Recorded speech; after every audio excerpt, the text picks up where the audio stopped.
Isso, amados, nós vamos estar lendo duas passagens e o meu desejo é que após a leitura das passagens, após a pregação, você possa ser um voluntário do Senhor.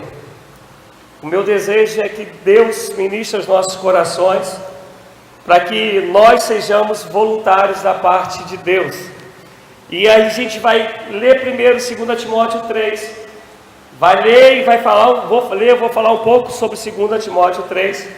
Depois a gente vai lá para 2 Reis 7, a partir do versículo 1. Então, quem não está usando o smartphone, mas está usando o Bíblia, já pode deixar separado 2 Reis, capítulo 7.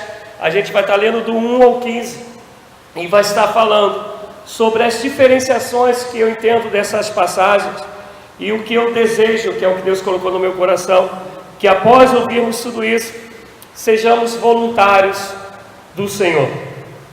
Amém, amados? 2 Timóteo 3, quem achou, diga, achei. Se achei foi murchinho. Achamos, amados?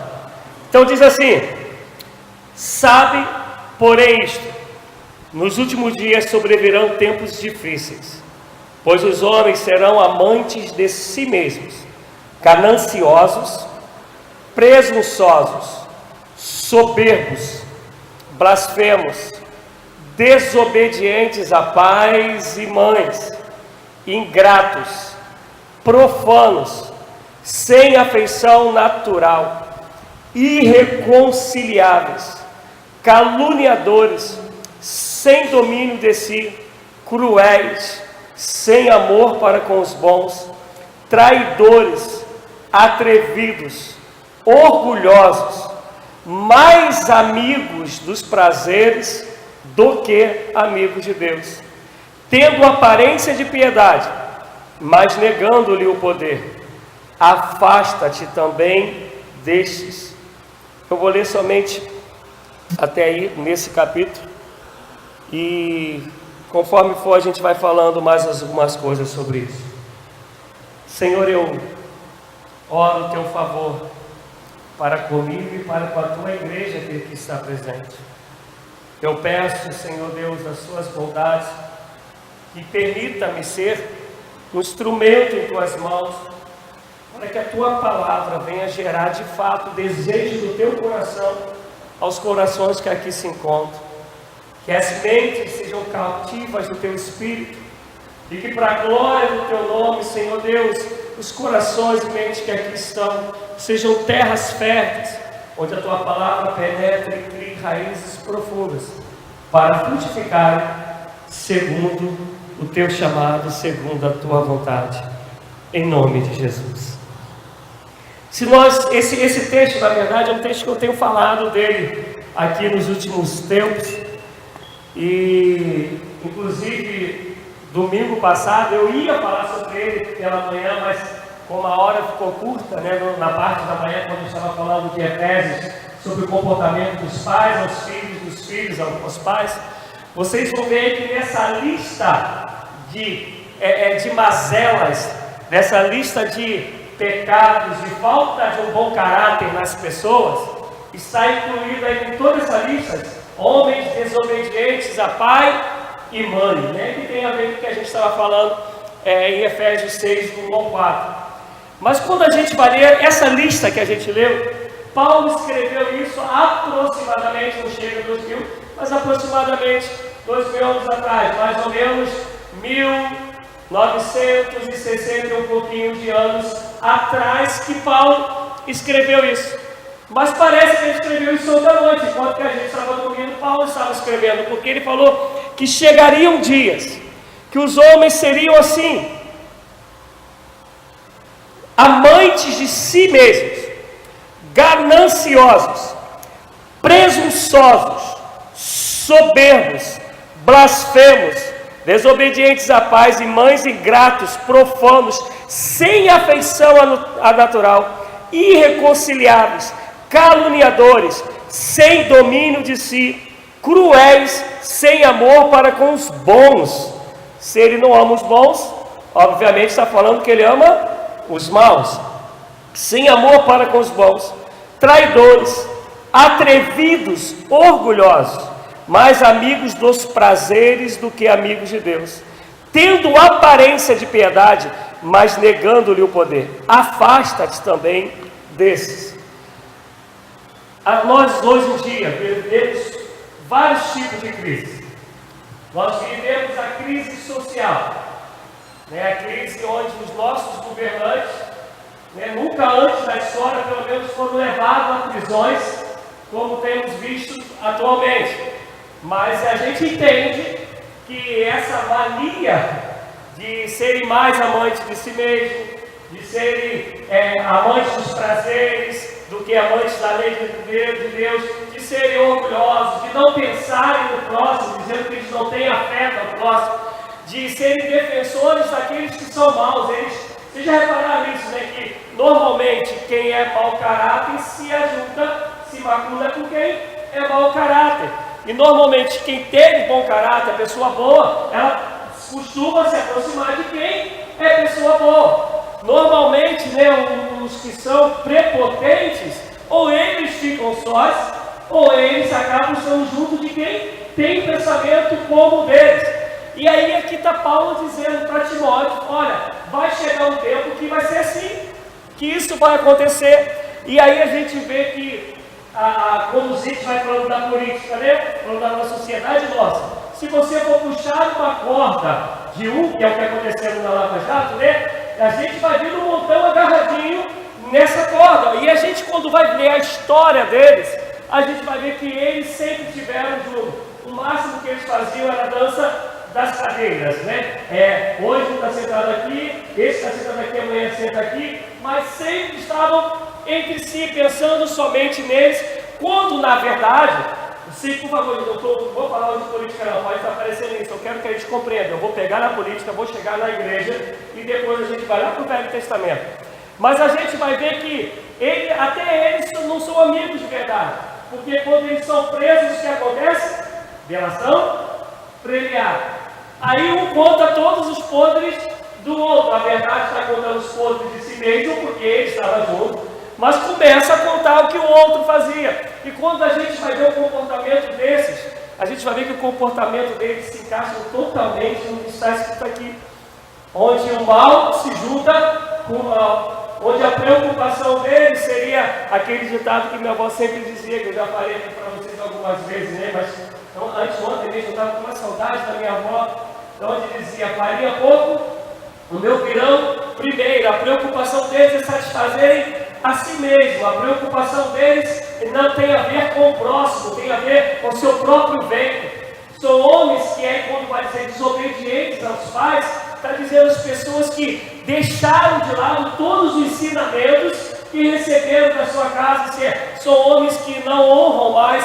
Por favor, quando eu falo homens, entenda-se homem e mulher. Homens que não, até porque o texto fala isso, homens e mulheres, pais e mães, são pessoas que perderam essa preocupação, esse amor, esse compromisso de honrar pai e mãe com aquilo tudo que aprenderam dos seus pais.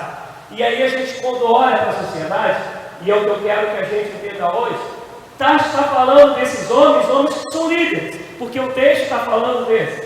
Homens que têm influência, chega a dizer que são homens que se metem na casa das mulheres e as tornam cativas. Quando a gente vai ler, de fato, o que eles estão querendo dizer, o exemplo, Armando não está em casa, está trabalhando, Charlotte está lá sozinho. E aí, eu vou pegar ali irmão Nuno vai lá na casa do Armando, com o pretexto que está indo visitar a família, e aí induz a todos os tipos de engano, de erro, tanto da parte econômica como também para a área de conquista, da parte mesmo sexual. E está falando que esses homens são esses homens de lábias que aproveitam as oportunidades para praticarem essas coisas. E aí que eu quero que você entenda, esses homens que governam assim, como que vai estar a sociedade? Ela vai de mal a pior. E isso em qualquer lugar. E o que eu quero que você entenda, a crise ela vem. E um dos significados de crise, que se fala hoje, crise é a oportunidade que você tem para você ir além daquilo que você tinha ido. A crise é o momento que você consegue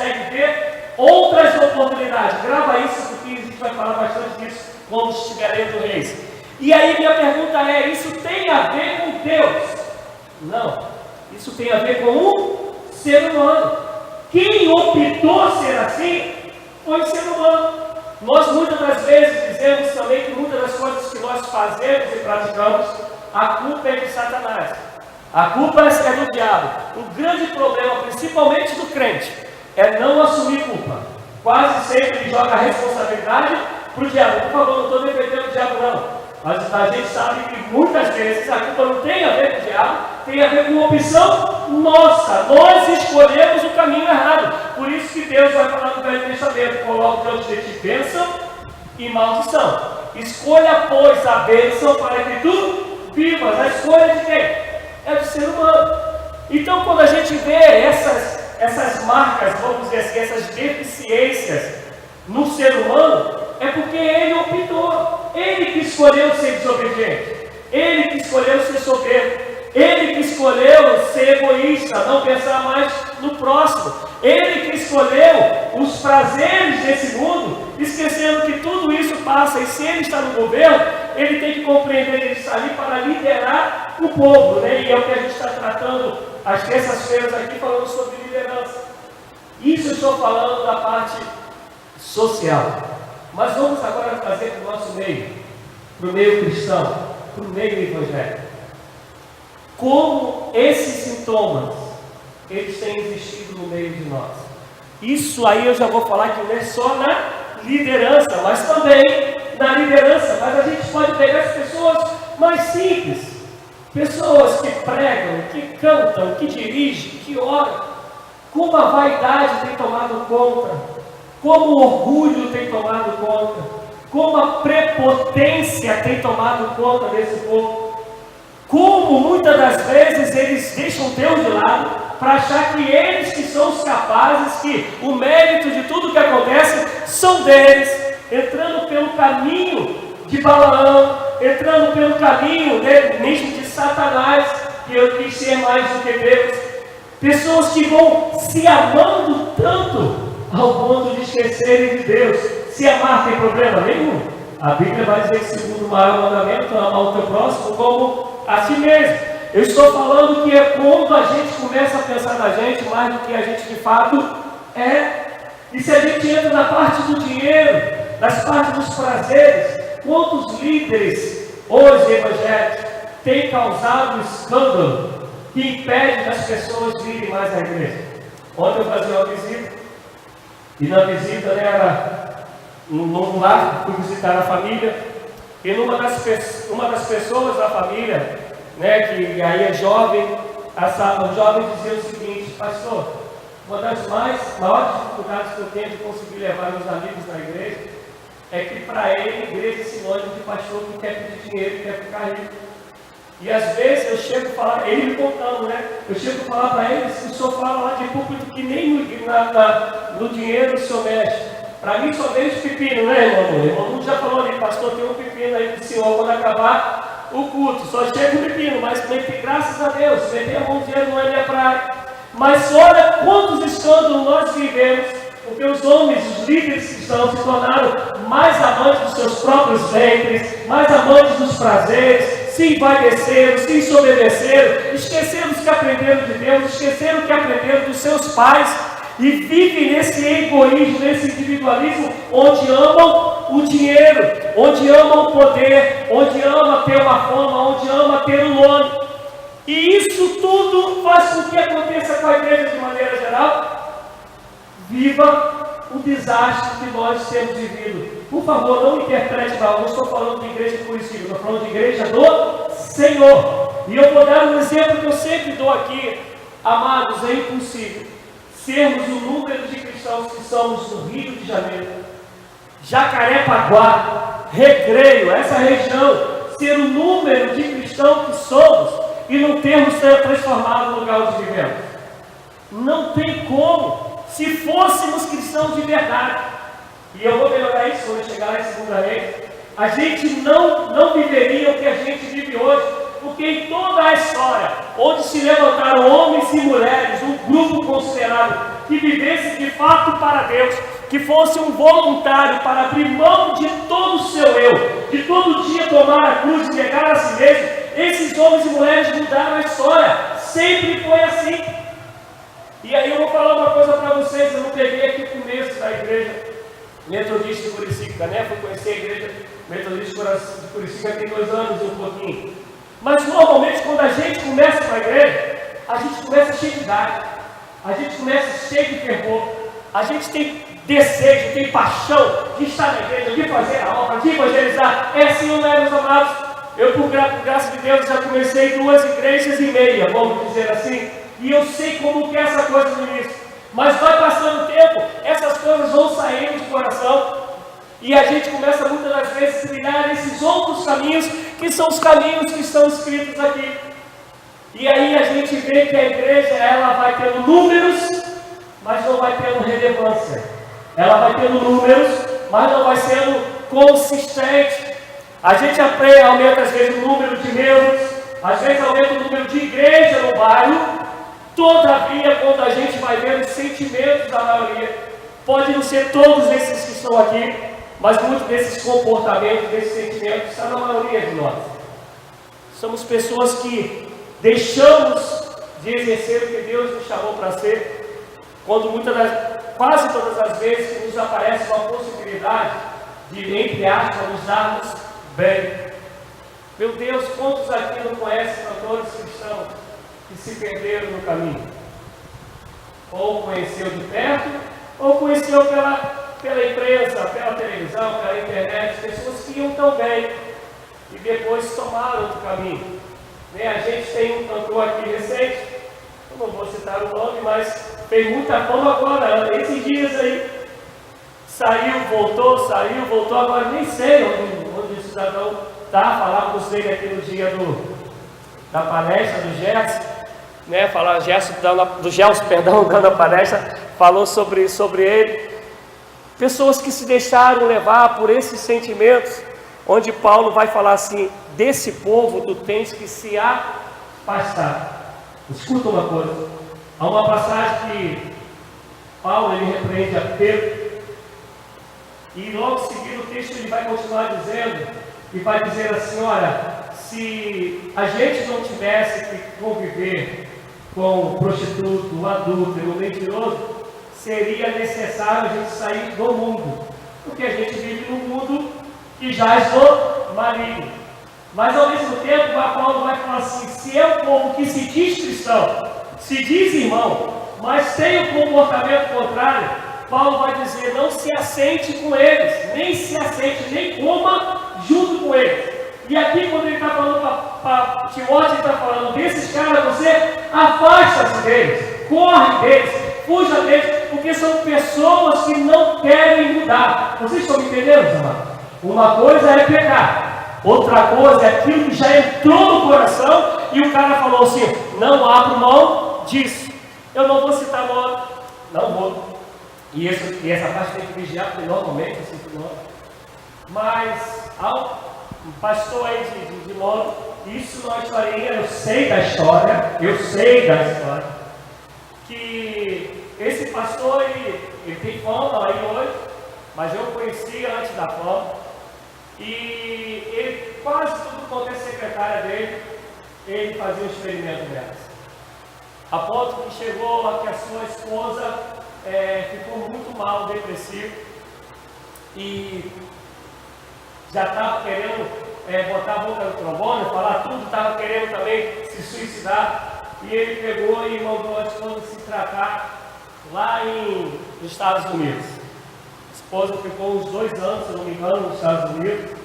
A esposa voltou, mas já voltou com uma outra mente, assim, é a esposa do dito cujo, mas hoje comunga das mesmas coisas do dito cujo, porque hoje o que entra no bolso desse cidadão é um dinheiro que eu não consigo nem alcançar quanto é.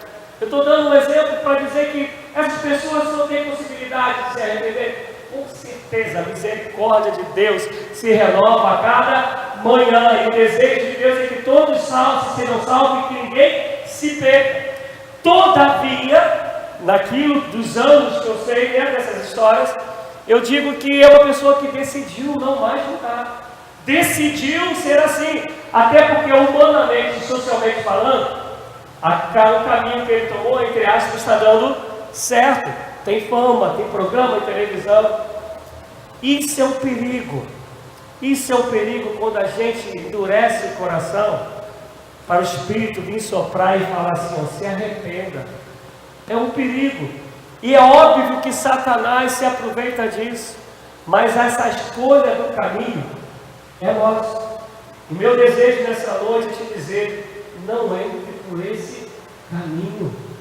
Quer seja no patamar alto, quer seja no patamar que a gente chama de pequenininho, mas não entre.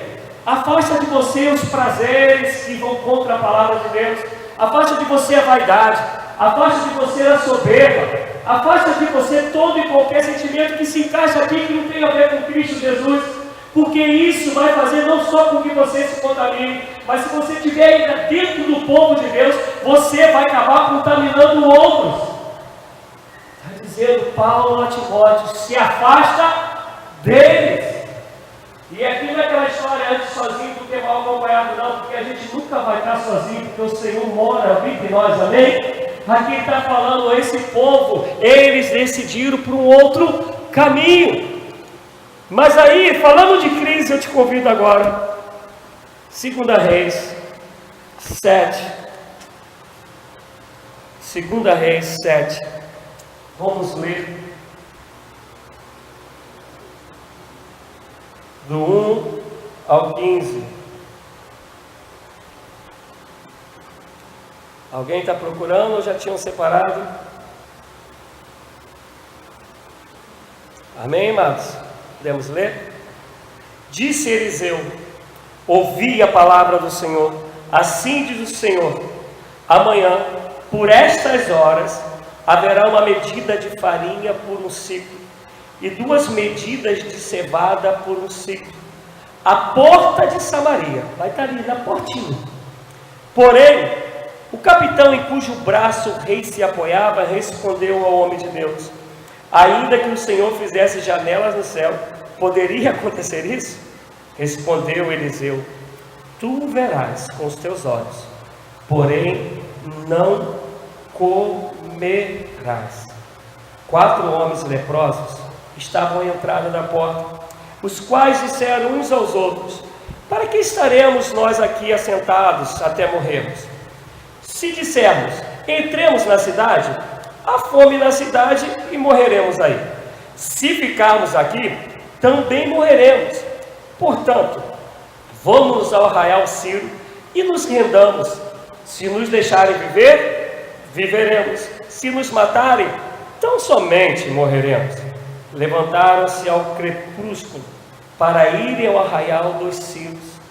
Chegando eles à entrada do arraial, não havia ali ninguém, pois o Senhor fizera ouvir no arraial dos Ciros um ruído de carros e de cavalos, como o ruído de um grande exército, de maneira que disseram uns aos outros, vede, o rei de Israel alugou os reis dos heteus e os reis dos egípcios para virem contra nós, pelo que se levantaram e fugiram ao crepúsculo e abandonaram as suas tendas, os seus cavalos e os seus jumentos, deixaram o arraial como estava e fugiram para salvar a sua vida.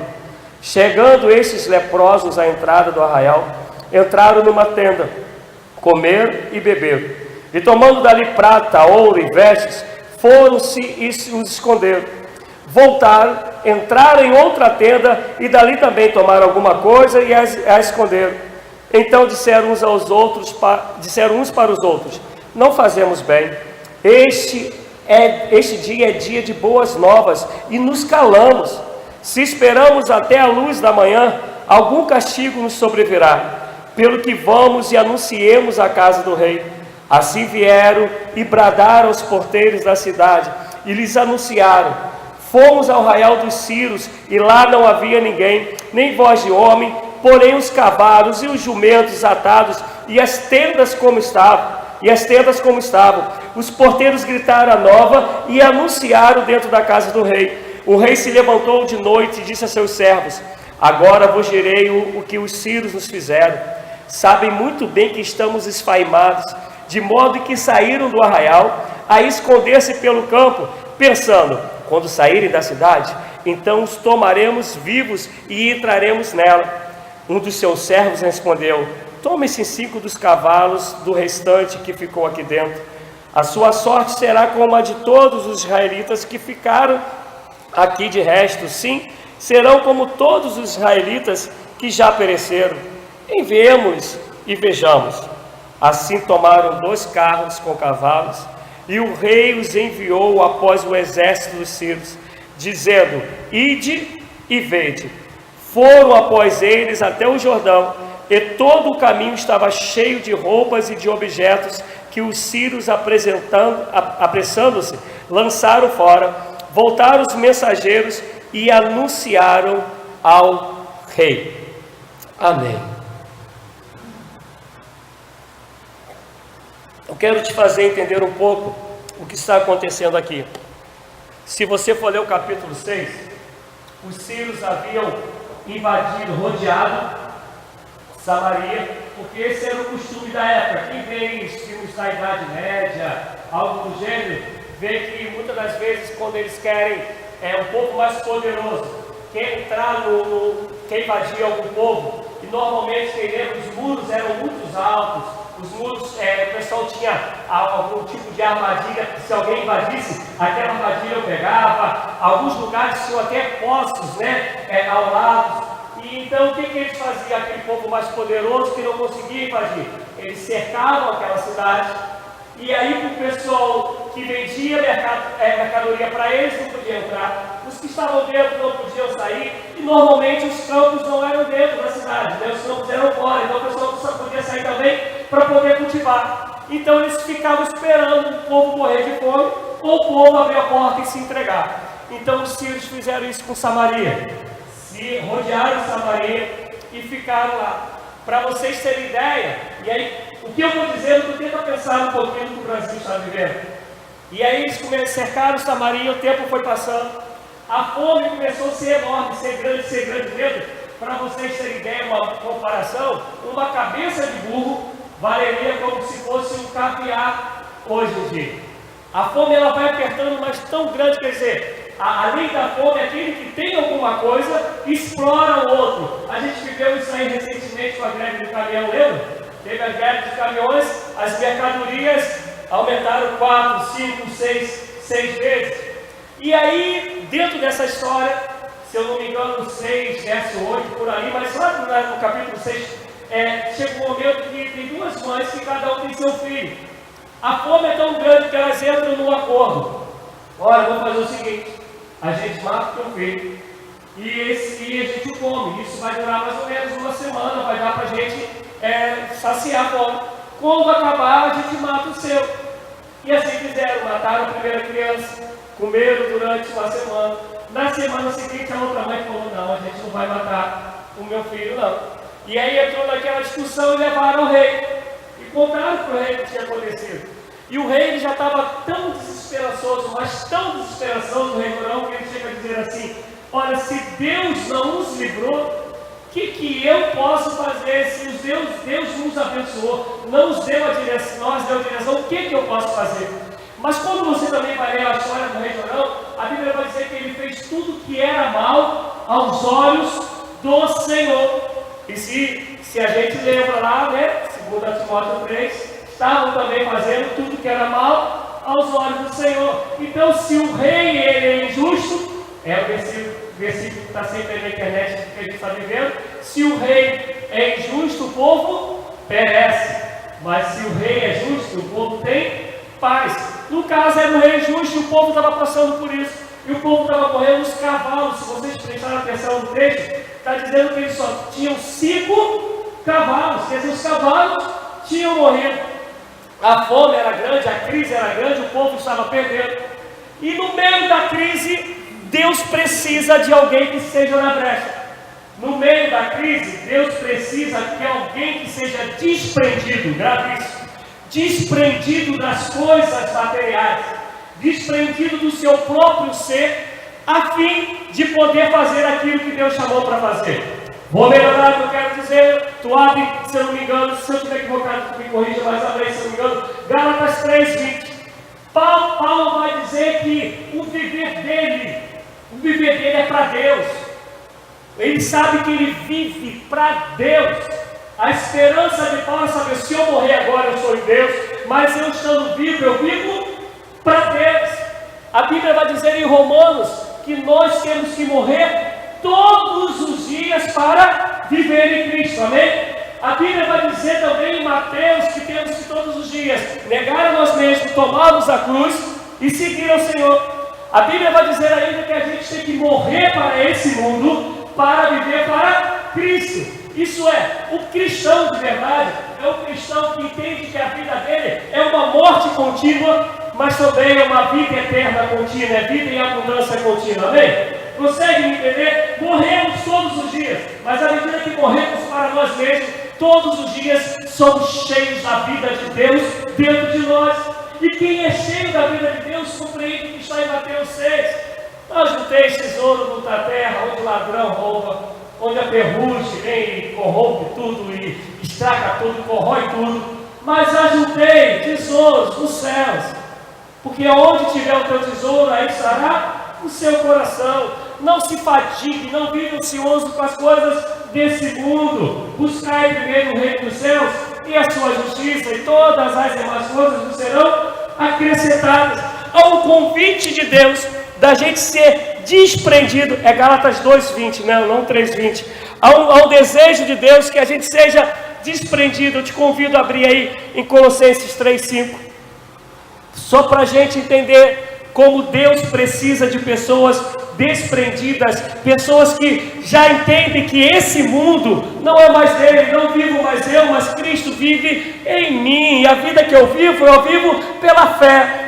Homens e mulheres que sabem que Deus nos sustenta naquilo que Ele deseja para nossas vidas, mas as vidas nossas não têm que estar presas naquilo que a gente tem recebido. E aí o que está falando Colossenses 3:5? Assim, façam morrer tudo que pertence à natureza terrena de vocês: imoralidade sexual, impureza, paixão, desejos maus e a ganância, que é a idolatria. É por causa dessas coisas que vem a ira de Deus sobre os que vivem na desobediência, as quais vocês praticaram no passado, quando costumavam viver nelas. Mas agora, abandone todas essas coisas: ira, indignação, maldade, maledicência e linguagem indecente no falar. Não mintam uns aos outros, visto que vocês já se despiram do velho homem com suas práticas, e se revistam do novo, o qual está sendo renovado em conhecimento à imagem do seu Criador. Isso é, Paulo está falando, viva de maneira que você morra todos os dias com as suas paixões, a fim de que você de fato seja livre para viver a vida em abundância que Deus tem preparado.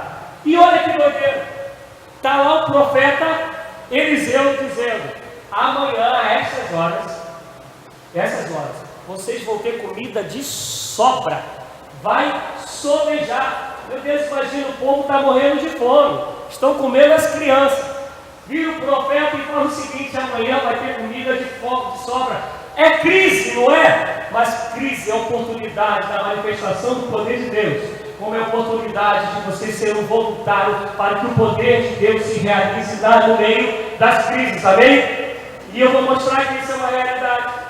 E aí o homem lá, que é o soldadão, o cara que o rei debruçava nele, o comandante, fala aí: nem se abrir janelas dos céus, esse negócio vai acontecer. Imagina, a fome era tão grande que ele está falando que se Deus abrisse a janela do céu, ainda assim não ia ter para sobrar. Mas aí existem 4 leprosos. Gente, leproso hoje em dia, eu não sei se alguém aqui já conheceu algum leproso. Leproso hoje em dia já é complicado. Na época de Cristo, mais ainda. Os caras viviam literalmente perdendo um pedaço todos os dias do seu corpo, viviam à margem da sociedade, com um sininho no pescoço, para que eles, quando estivessem próximo de alguém, a pessoa soubesse que estava chegando ali um leproso e pudesse se distanciar dele. Aí Deus pega 4 leprosos que entendem o que é sofrer, entendem o que é viver sem nada. No caso deles, a gente está falando de conversão, mas eu quero pegar o comportamento, a mente deles, e fazer uma analogia, um paralelo como tem que ser a vida do cristão. A vida do cristão é alguém que não ama mais esse mundo, amém? Sim ou não? E a gente não é mais desse mundo, a gente é da Nova Jerusalém. A nossa mente não é mais guiada pelo espírito desse mundo, é guiada pelo Espírito de Deus. somos peregrinos em terra estranha, é o que a palavra está dizendo, que vivemos em função do querer de Deus em nossas vidas. E aí, esses 4 homens, que não tinham mais apego nenhum a nada, não tinham mais o que perder, além de serem leprosos, pertencem a uma cidade que não tem mais nada, se estava ruim, se tinha o fundo do poço, cavaram mais ainda. O leproso falou: estou nesse lugar aqui. E aí eram 4, e aí eles falam o seguinte: olha só, se a gente entrar aí na cidade, não tem nada nesse lugar, a gente vai morrer de qualquer jeito, como já morreu o montão. Se a gente for lá nos Sírios, o máximo que eles podem fazer é nos matar, então não tem diferença alguma. E eles falam: então vamos lá para ver o que acontece. E aí eu quero dar alguns exemplos para vocês. A história do Evangelho, a história dos missionários principalmente, nos mostram homens que foram queimados no fogo, homens que foram jogados nos leões. E algumas frases que saem desses homens apontam de falar assim: ó, eles podem até me calar, mas a voz do Espírito continuará a soar. E aí esse homem é preso num pedaço de madeira, bota essa madeira e lança o fogo nele. E quando ele está queimando, ele fala assim: o Espírito continuará a falar após mim. E diz a história que ele demora muito a morrer. A história mostra muita gente que compreendia que a vida dele já não era mais dele, que pertencia ao Senhor, e que a vida deles era para cumprir um propósito de Deus, ainda que tivesse as benesses que esse mundo pode dar, segundo aquilo que Deus preparou. Mas nada estava preso a eles. Eu já falei aqui para vocês algumas vezes sobre Moody, né? Moody vai dizer que ele tinha uma vila, praticamente, onde ensinava a Bíblia, onde tinha preparação das crianças, onde tinha a preparação de pessoas que queriam ser missionários. E uns dias antes ele conversa com a esposa dele, ele fala: eu amo ensinar, mas eu também amo evangelizar, eu amo sair, eu não sei o que eu faço. E aí pega o fogo e destrói tudo, todas as salas, a vilazinha onde ele ensinava, tudo destrói. E aí ele, meio aqueles destroços todos, parado com a esposa, e na nossa cabeça, o que a gente tem a dizer, né? Quem é o culpado? Satanás que fez isso? Como que vai ser agora? Mas a história conta que eles pararam em meio aos destroços, lá ainda saindo a fumacinha. Ele diz que Deus, porque Deus sempre abriu portas de pessoas para abençoá-lo economicamente. Ele falou: o que a gente vai fazer agora? A esposa dele vira para ele: aí está a resposta que você queria, entre estudar, entre ensinar e evangelizar. O que te impede agora de evangelizar? Homens que a mente, homens, mulheres que a mente é do céu, não é mais da terra. E aí esses leprosos estão mais ou menos nessa situação, entendendo assim: ó, a morte é o que nos espera. Então não tem como nos matar 2 vezes. A gente só vai escolher onde a gente vai morrer. Se vai morrer aqui ou se vai morrer lá. Aqui a gente sabe que a morte é certa. Vamos tentar lá nos Sírios. E eles vão em direção ao Sírio. E se você prestou atenção no texto, quando eles chegam lá, encontram tudo vazio. Mas com todas as coisas lá, até os cavalos. A Bíblia está contando que eles foram ao crepúsculo. Quem viu o filme, lembra que é crepúsculo? À noite, né? Tarde, noite. Quem que vai no deserto, em algum lugar, à noite? Quem vai? Sabendo que tem um exército que está matando, está cercando aí para matar. Ninguém faz isso. Mas nesse ninguém tinha 4 ninguém. O que eu não quero dizer para você, quando Deus vai operar no meio da crise, Ele não vai quase nunca pela lógica. Deus é um Deus que surpreende. Deus é um Deus que chama à existência aquilo que não existe. Deus é aquele que usa as coisas loucas para confundir as sábias. A gente está falando aqui que o método antigamente era cercar uma cidade e ficar ali para não chegar nada. Mas como que é a história de Jericó? Eles não fizeram cerco. Eles davam a volta, tocavam e iam. 7 vezes, não tem nada a ver com o que era costume. mas eles também esperaram quando sair. Deus derrubou os muros para que eles entrassem. O que eu quero te dizer é o seguinte: não se prenda à tua sabedoria e ao teu conhecimento, use-os, mas seja sensível às coisas loucas que Deus quer fazer através da sua vida, para que a crise seja transformada em vitória para a glória de Deus. E aí, esses 4 homens, uma noite, fora da lógica, mas quando você lê o texto, diz que foi à noite, no crepúsculo, que os caras lá, os sírios ouviram como o barulho de muitos carros e muitos cavalos, dizendo: olha, o pessoal lá de Samaria contratou outros povos para vir contra nós. E o peso que o medo que os acometeu era tão grande que eles não levaram nada. Nada. Olha só, na mesma hora que os leprosos falam assim: ó, eu vou ser esse instrumento, é a hora que Deus faz o milagre. Deus precisa de voluntários para o milagre dele acontecer em meio à crise. Deus não precisa de pessoas que fiquem murmurando, que têm mau testemunho, que desistem em todo o caminho da soberba, do orgulho, da vaidade, que sejam mais amantes de si mesmo do que dos outros. Deus não precisa desse. Deus precisa de pessoas que falam assim: Deus, quer contar com alguém? Conte comigo. Louvado seja o nome do Senhor. E aí, na hora que eles falam: eu vou, eles vão. E chegam lá, está tudão. Está tudo lá. Só não tem os inimigos, só não tem os adversários. E olha que coisa linda. Crente, aprende isso. Deus te abençoa para tu abençoares outras vidas. Deus te dá para que tu tenhas com quem compartilhe com aquele que tem necessidade. É para isso que Deus te chamou. Esses dias eu conversando com um pastor que está vivendo também um momento difícil economicamente, e ele disse que ele foi pregar numa determinada igreja, e ele falou que ele tinha 5 reais no bolso.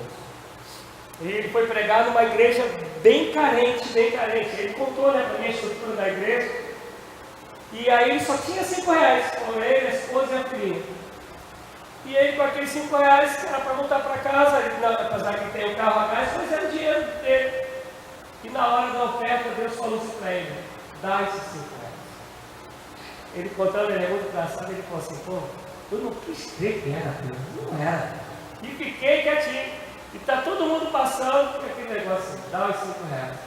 Aí ele disse que ele falou assim: Senhor, se é o Senhor mesmo, eu vou dar e vou dar com alegria, mas não me deixa estar errado não. Aí ele levantou e deu os 5 reais.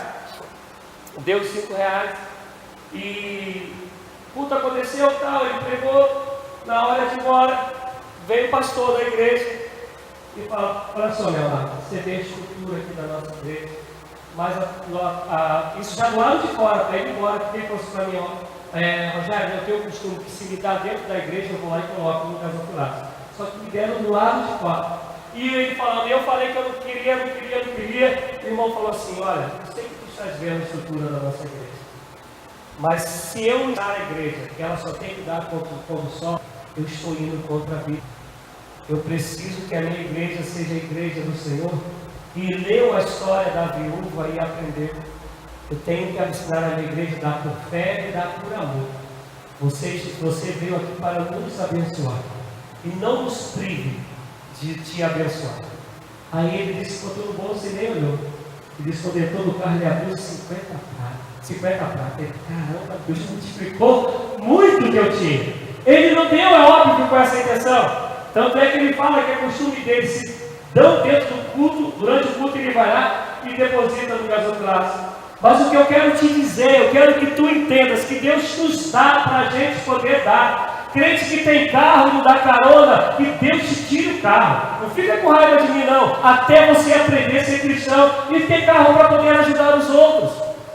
Não existe evangelho que não compartilha. Não existe evangelho que não socorre o necessitado. Efésios 4:8, que roubava, não roube mais. Antes trabalhe, para tendo você possa abençoar aquele que tem necessidade. O cara para de roubar, o cara trabalha, o cara tem para poder dar. Esse é o evangelho do Senhor. E aí esses leprosos estão lá, pegam e escondem. Pegam e escondem. Daqui a pouco um olha para o outro e fala assim, está errado. Ele está fazendo errado. Como Deus nos abençoa dessa maneira, e a gente vai deixar o povo perecer lá. Escuta o que eu quero dizer, amados. Homens desprovidos de qualquer coisa que pudesse prendê-los materialmente. Homens que viveram à margem da sociedade, até quando a igreja, até quando a cidade estava próspera, porque eles eram leprosos. Eles podiam falar assim: ó, vivemos uma vida toda desgraçada. Eu sei que na nossa época não tem cura para esse treco, mas a gente pode comprar agora o que a gente quiser. Mas eles falam: não é bom o que a gente está fazendo. Vamos voltar e vamos anunciar isso.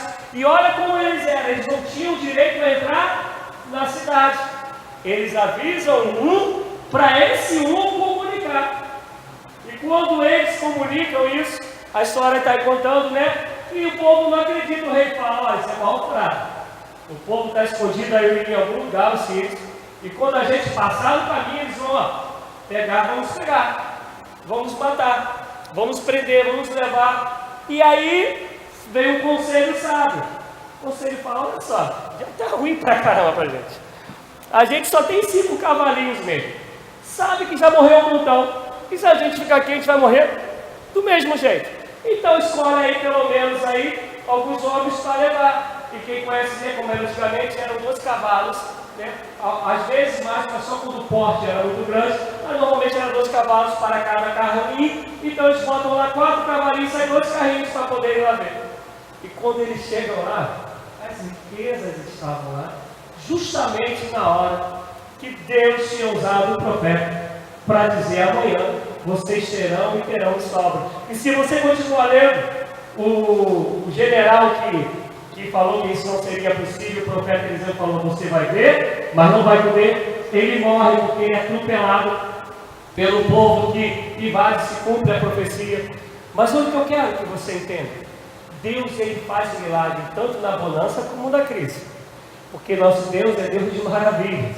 Para Deus nada é impossível. Todavia, Deus sempre conta com voluntários.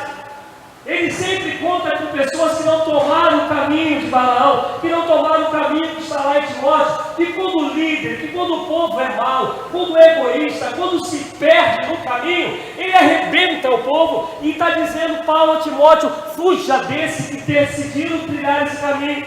Todavia, Deus ainda crê que possam pessoas cheias de temor, cheias do Espírito, se colocarem na brecha, para que a gente pare de falar que existe crise e sejamos instrumentos de Deus para mudar a crise. Porque o Deus que operou milagre em Samaria continua operando milagre hoje. Mas o Deus que pegou pessoas abertas, sem amor ao dinheiro, sem nenhum tipo de jactância, sem estar preso a nada, ele falou assim: ó, conte comigo. E aí você pode falar: mas pastor, essa tua analogia não está muito legal, porque ele já era leproso. E eu quero terminar contando um pouquinho da minha história que vocês já sabem. Vocês já sabem, mas eu entendo que eu tenho que contar aquela se encaixa com a história. E por favor, não é para me desobedecer, não me entenda dessa maneira, mas é porque eu sei quem é Jesus na minha vida. Eu sempre falo isso com meus filhos, eu sempre falo isso com meus amigos.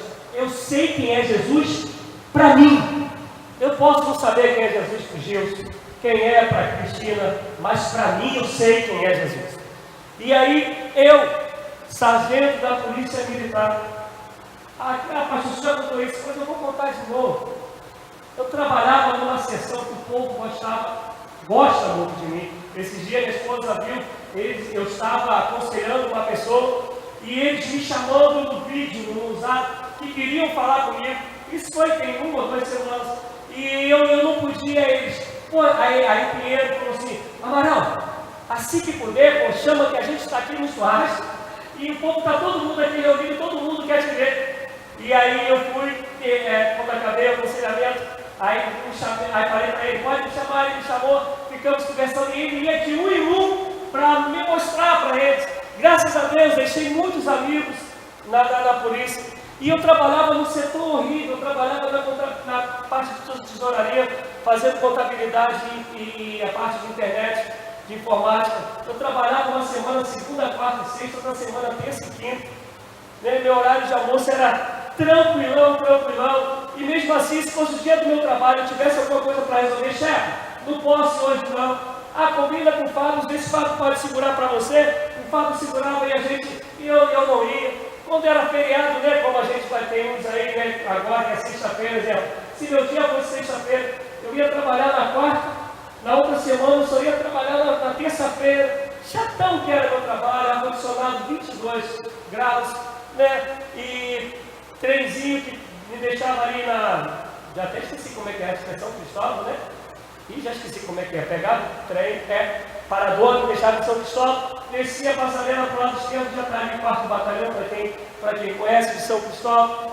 Sargento da polícia, meus filhos cresceram, a gente, uma igreja que começou do nada, já tinha 72 pessoas na igreja, uma vida tranquila, né? Na luta da enfermidade de Tiago, que vocês conhecem, mas uma vida tranquila. A Alessandra concursada, né? Professora pública, tudo tranquilão. E aí Deus fala aos nossos corações, vai fazer missão.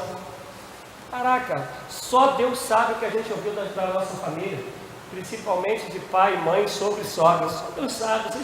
O mais suave era, vocês são loucos, né? Coisa assim, mais tranquilinha que a gente ouviu, vocês são loucos. E fomos. Só Deus sabe o que a gente passou. A gente estava conversando ontem sobre um certo missionário que está aí no local. E onde ele está numa vida assim bacanona. Ele acabou de comprar uma caminhonete zero, mas toda vez que você vai conversar com ele, ele fala que ele está passando terreno, que as coisas estão difíceis. E aí a gente comentava ontem, né, por causa de pessoas assim, que aqueles que estão passando mesmo necessidade, continuam a necessidade, porque o pessoal acaba não querendo ajudar. Mas o que eu estou querendo dizer, só Deus sabe o que nós passamos. E eu estou dizendo tudo isso para dizer para vocês que Deus continua querendo pessoas que sejam desprendidas. Não estou falando pessoas irresponsáveis, por favor. Estou falando pessoas que entendem que é o chamado de Deus. E se Deus chamou, fala: Senhor, eis-me aqui, envia-me a mim, que cumpra-se em mim o teu querer. Porque Deus faz. Deus faz. Deus muda a crise, Deus muda a circunstância, Deus muda a realidade. Mas nós temos que estar desprendidos, abertos para aquilo que Deus tem chamado para ser. Mas vocês verem que não foi o general que Deus chamou, não foi o rei que Deus chamou. Deus chamou 4 leprosos. Júlio, queria chamar o leproso para fazer esse negócio? Ninguém chamaria leproso. Deus chama. Deus chama a menininha que é escrava de Naamã e fala: vai lá na minha terra e tem um profeta lá que é de Deus purinho. Deus chama pescador, Deus chama cobrador de impostos, Deus chama perseguidor da igreja para ser perseguido e morrer perdendo literalmente a cabeça. Deus chama. Meu desejo é que isso seja voluntário. E diga para Deus: Senhor, conte comigo. E aí eu termino só lendo Isaías 6. Só lendo um versículo de Isaías, capítulo 6. Quando a gente vai ler a Bíblia, a gente vai ver, principalmente Mateus 4, Mateus 12, como há um desejo, uma inclinação de Jesus para o pessoal que está no sufoco, para o pessoal que é carente, para o pessoal que está à margem.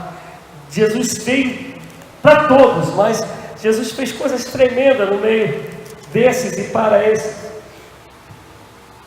Isaías 6, versículo 8.